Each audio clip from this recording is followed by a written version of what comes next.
Good morning. Not such a good morning. We're so sad. We're so saddened by the deaths of the two hostages killed in an American strike on al-Qaida compound in January. I just listened to the president's really very moving comments, his condolences to the family, which we all extend as well. He took full responsibility as commander-in-chief, apologized to the family for the tragedy, and I look forward to what he called for the declassification of all of the information related to the strike so that the families will know the facts, and so will the public. I would commend the service, the public service of really a neighbor here in Mr. Delaney's district, Dr. Warren Weinstein. Our sympathies to his family, and Giovanni Loporto, both of them public servants trying to make the world a better place. Very sad. So here we are in another week of the Republicans' mad embrace with trickle-down economics over middle-class economics. Latest manifestation was on the floor, this week when the Republicans took a perfectly good well, nothing's perfectly good here, but a bipartisan bill that was well received to strengthen the Consumer Financial Protection Bureau. And just as we thought we were going to have a bipartisan legislation to do just that, they turned it into one of their insidious schemes to undermine the Consumer Financial Protection Bureau. This is the first bureau that is there to really protect consumers and taxpayers. It's a vital consumer watchdog, and some recent revelations are that overall 15 million consumers have benefited from the Consumer Financial Bureau Protection Bureau's actions. Enforcement actions. Recently, they successfully provided $500 million in relief to families who were overcharged in private student loans. On Monday, they took action to refund $3.1 million in illegal, undisclosed funds to service members. And what are the Republicans' response to that is, let's seriously underfund it, undermine it, and a bill that is disguised to strengthen it. These, instead of doing that, we should be working on a values-based budget. Instead, the Republicans have taken one bad bill, the House budget bill, and another bad bill, the Senate budget bill, into seclusion, keeping out the Democrats, and any agreement reached between two bad bills is a bad deal for the American people. They do this, they're going after women's personal health issues in the District of Columbia. I mean, why don't we just focus on what we're here to do, what our responsibilities are, instead of meddling? They're not in favor of big government, except when it comes to women, especially if they happen to live in the District of Columbia. They're wasting time again on the CFPB. It's no wonder, again, that the negotiations on the budget are delayed. They have missed their statutory deadline, which, of course, they say they won't do, but they have. Today is a good day in one respect, in that the Senate is expected to move forward on a vote to confirm Loretta Lynch as the highest law enforcement officer in the land. The first time an African-American woman will hold this position. She's brilliant, she's experienced, she's effective. She's been fighting corruption, terrorism, human trafficking, fighter for civil rights. It's just going to be a great day for America when she's confirmed. Sad to say, though, she was nominated 165 days ago. More than 55 days ago, her confirmation was approved by the committee, and it's taken more than 55 days for it to be brought to the floor of the Senate.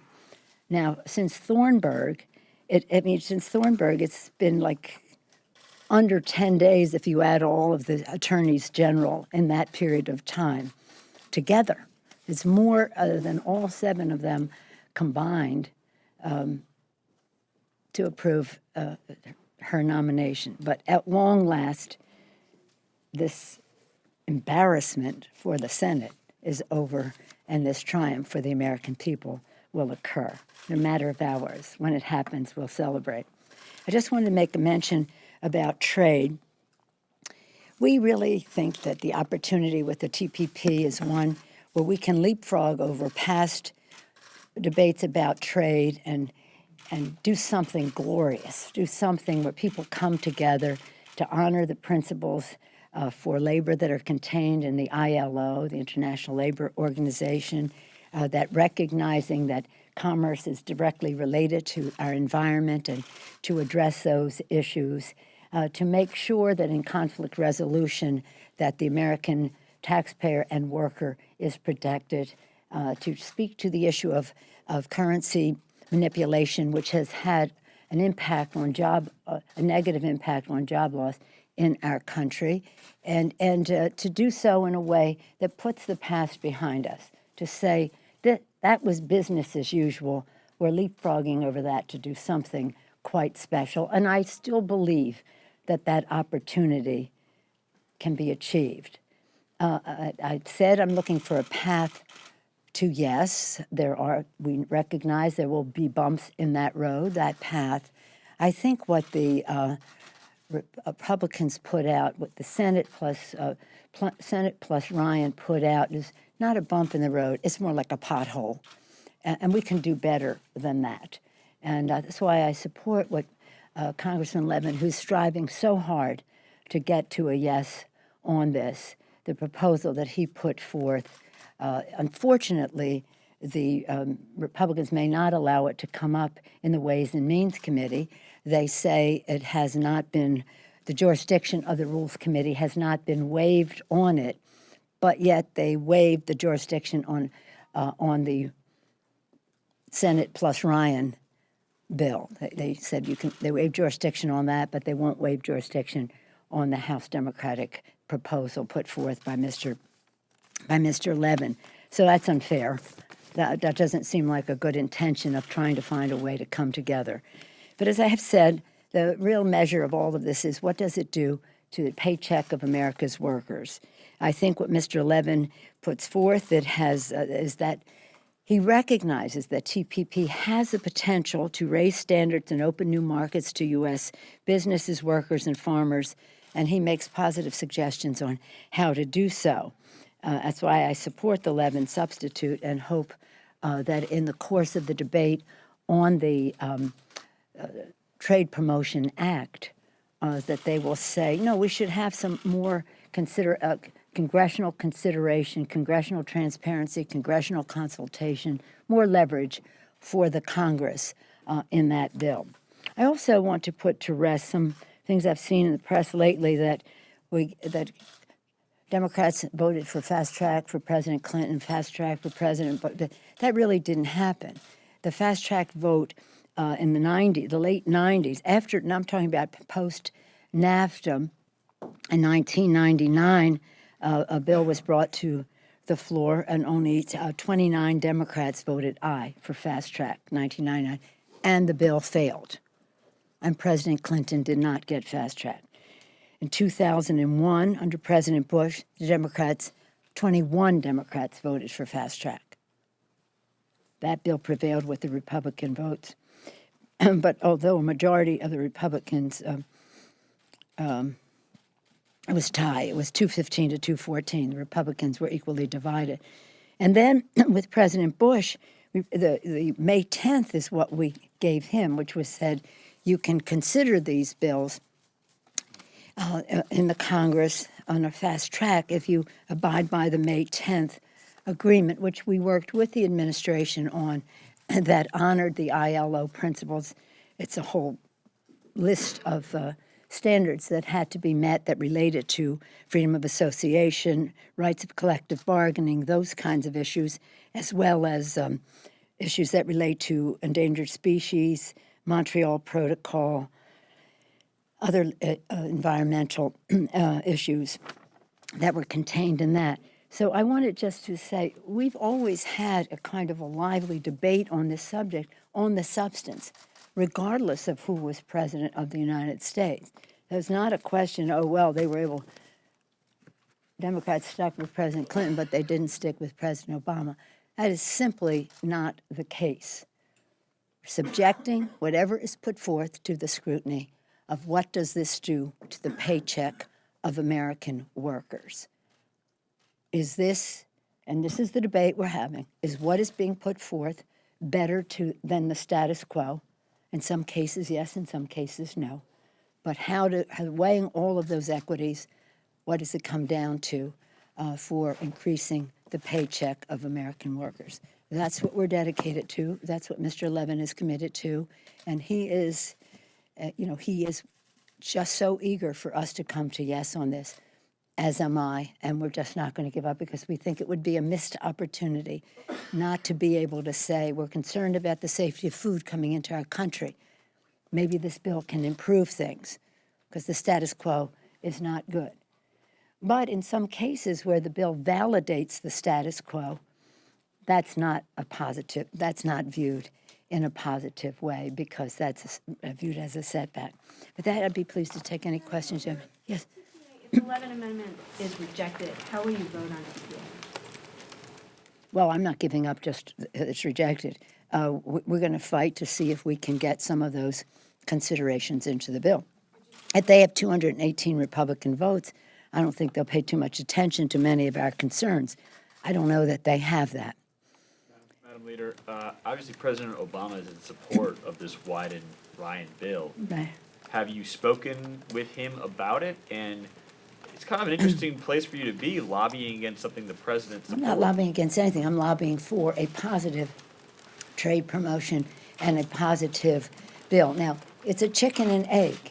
If you were asked to give fast track to something that is really not clearly known to you, you'd say, well, why should I fast track something that I am not inclined to support, but maybe you could convince me with the substance when that bill is not even finished. So there are two arguments here. Some members are saying, well, I'm not going to give fast track to something I don't know what it is. And others are saying well, let's do fast track so that we can see what it is and then we can vote it up or down. But then it may be too late to make any improvements in the bill. So I'm not lobbying anything except for us to arrive at an agreement where we can have 150 Democratic votes for the bill. But that may not be possible. But you just called this bill a pothole. It is a pothole. Okay, so it's supported by the president, correct? No, but that's what that bill is. That doesn't.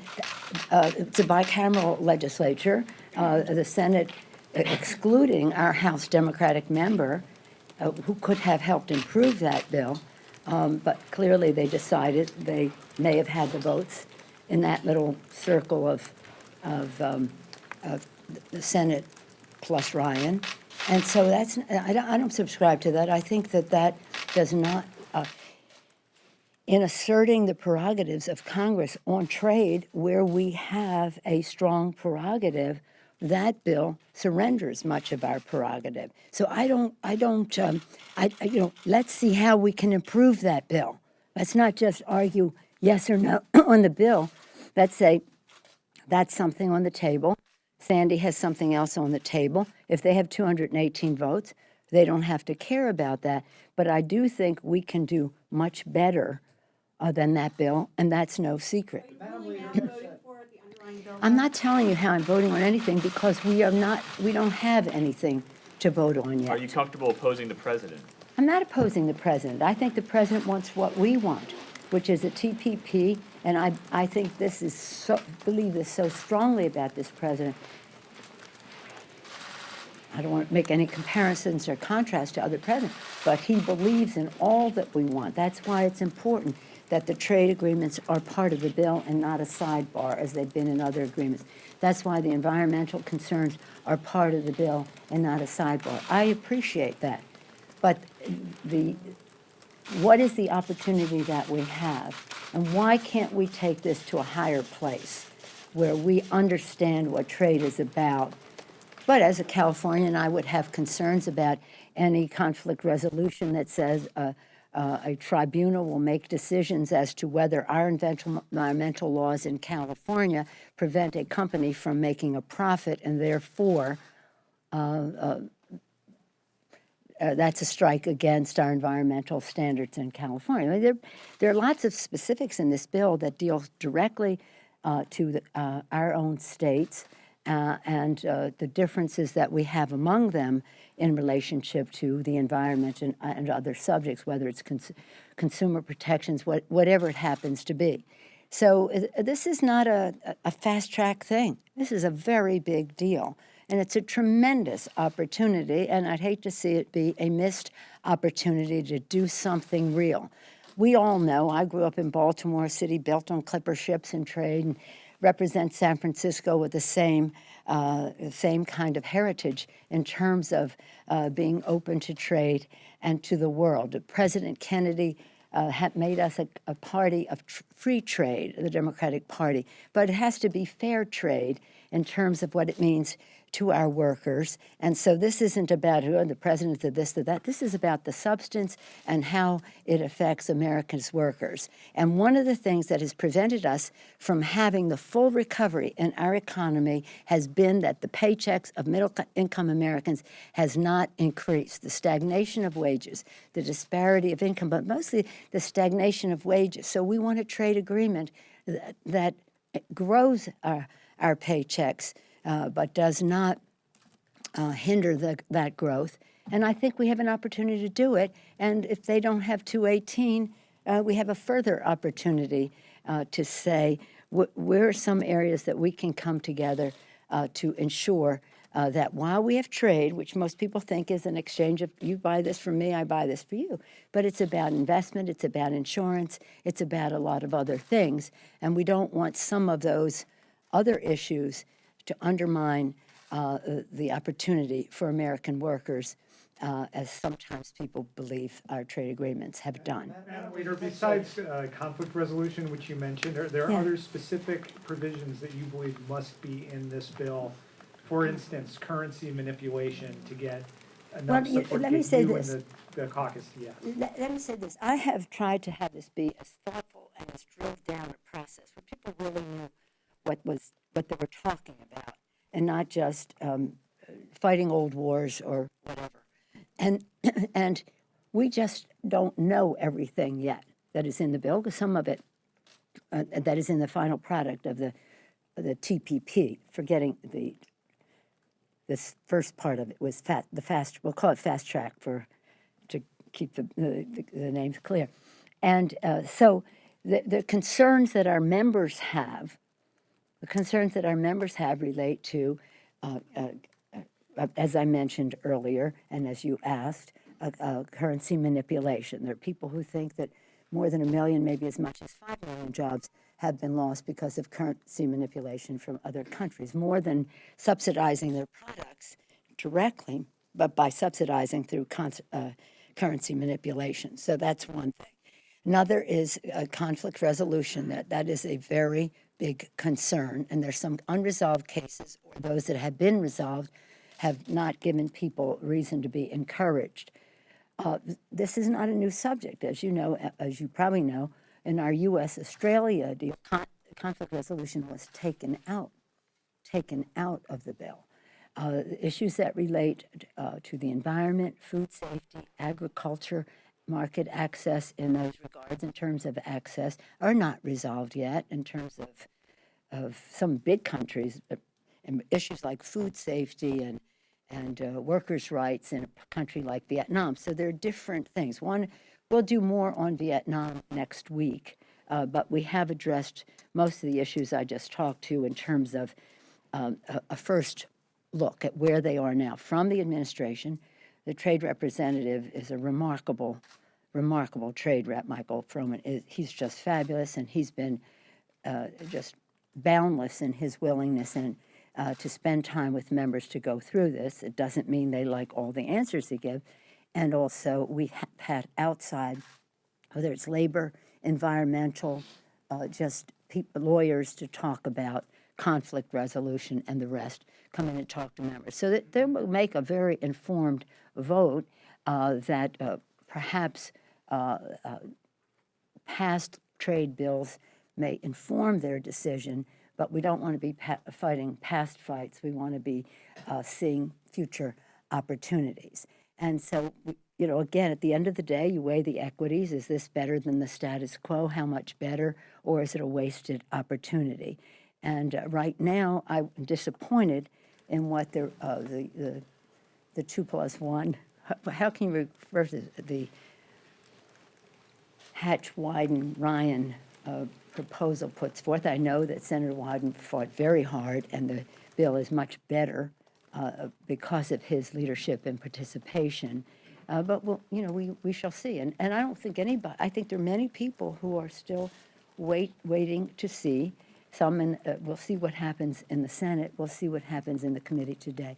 But why wouldn't the Ways and Means Committee give equal treatment, or at least just a time to be heard, by the Levin proposal, which is a substitute, but based on the realities of life, that it's a trade agreement and it's a compromise. So they're saying we can't hear yours because it wasn't waived by rules, and we wouldn't let rules waive yours, but we insisted that rules waive our bill. They must be afraid of something. They must be afraid of something.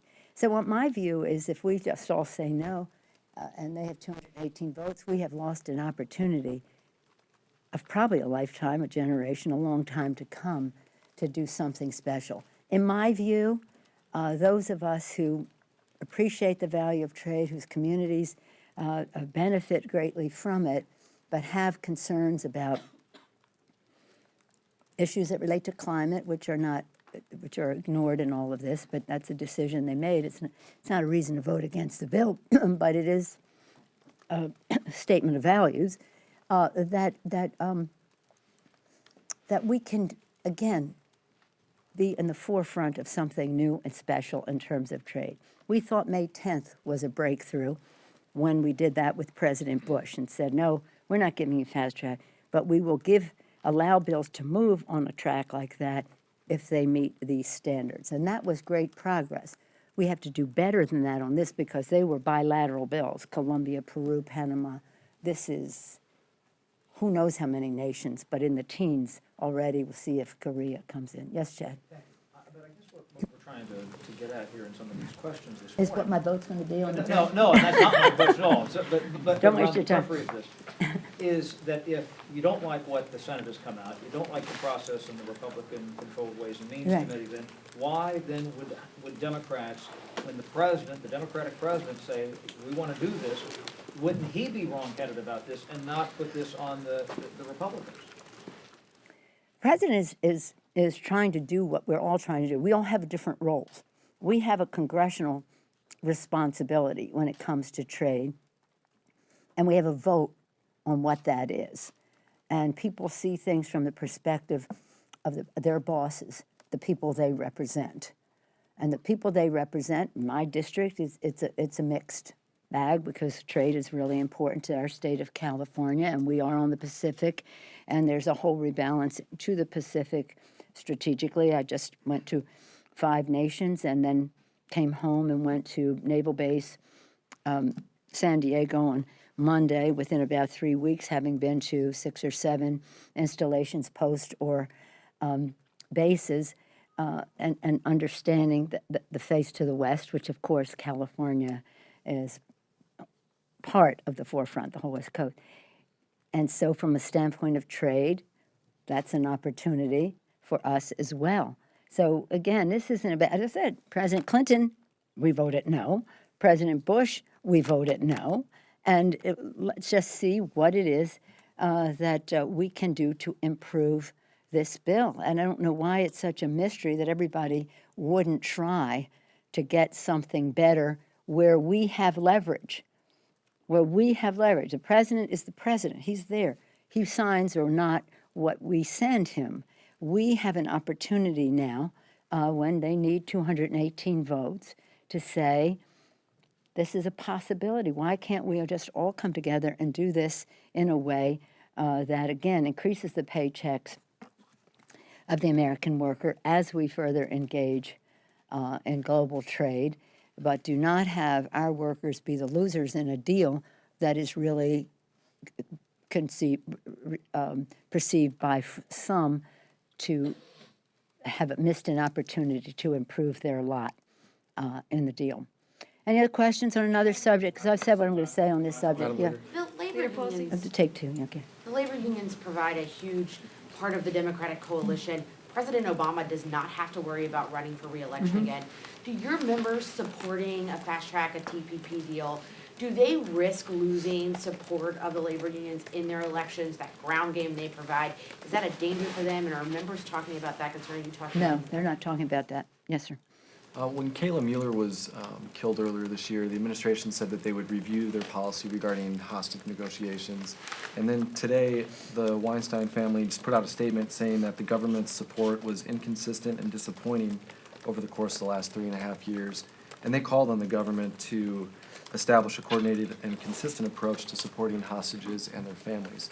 Do you think the government did all that they could for the Weinstein family in light of a statement like this? And Well, you know, we just found out about this now, so I'd be interested to read all that I can about it from an intelligence standpoint and a public domain standpoint. I'm sad that they think that, because the president said in his remarks that for a very long time they had been trying with the full force of what they could do to find him, and both of those hostages.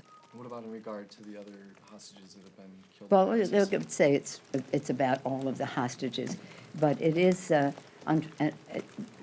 beyond a collateral damage. It is something that should never happen, and the question is how much my understanding is they believe they had what they needed to know that led them to believe that there was nobody there except their target. And again, you're asking me a question about, I don't like to answer questions where I don't have the full information, and since this is very new.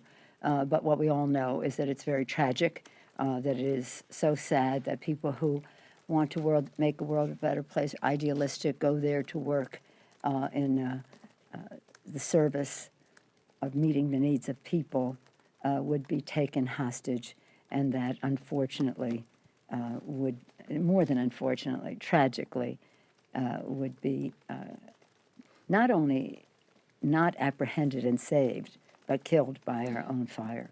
But the president, I thought, took full responsibility, apologized. No apology is enough, and as he said, words are totally inadequate. You lose a loved one, as he said, as a father and a dad, a father and a husband. You can't even imagine the sadness of it all. The sadness of it all, and especially such a long time. I mean, he was captured, Weinstein, in 2002? 2002, wasn't that when he was captured? I think that's 2001? Oh, he was 12, the other was 2002. One was much longer than the other. You think it's a year? But I only am going by what was flashed on the screen, so I better go back to that TV station and see what they said. But it's been a few years for both, so it's been a while, and there has been an effort, and you use the term 3.5 years, so that would conform to the 2012. But it is, it breaks your heart. It's just very hard, and just takes us back to the fact that the fight against terrorism is a terrible one, that we have to take a look at this. I met with a lot of people in California on the subject of fighting ISIS. In that case, it was ISIS and al-Qaida, and they said, "Well, we should start to I have to vote. I didn't realize we had to vote."